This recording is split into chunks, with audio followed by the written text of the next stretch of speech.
Qarabağ Universitetinin xarici dil müəllimliyi ingilis dili üzrə təhsil alıram və artıq 3-cü kurs tələbəsiyəm. Düzünü desəm, ilk vaxtlar Qarabağ Universitetində təhsil almaq üçün biraz tərəddüdlərim var idi. Düşünürdüm ki, universitet ilk universiteti idi. Yəni əslində peşman olmaqdan çox qorxurdum ki, bəs birdən gedərəm, yaxşı olmaz. Çünki bu mənim üçün böyük bir qərar idi.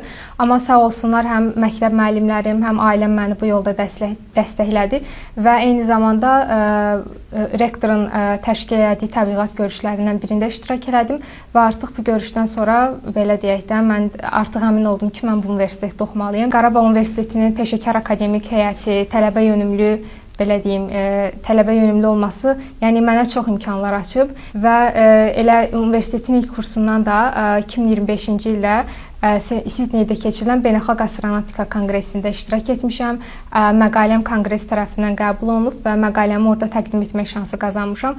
Düşünürəm ki, belə bir beynəlxalq nailiyyətim mənə həm belə deyək, həm universitetimi, həm ölkəmi xaricdə təmsil etmə imkanı qazandırdı. Bu il həmin konqres Türkiyənin Antalya şəhərində keçiriləcək və ona da qəbul almışam. Hal-hazırda hazırlıq mərhələsindəyik. İnşallah oktyabrda Antalya şəhərinə yola düşəcəyik.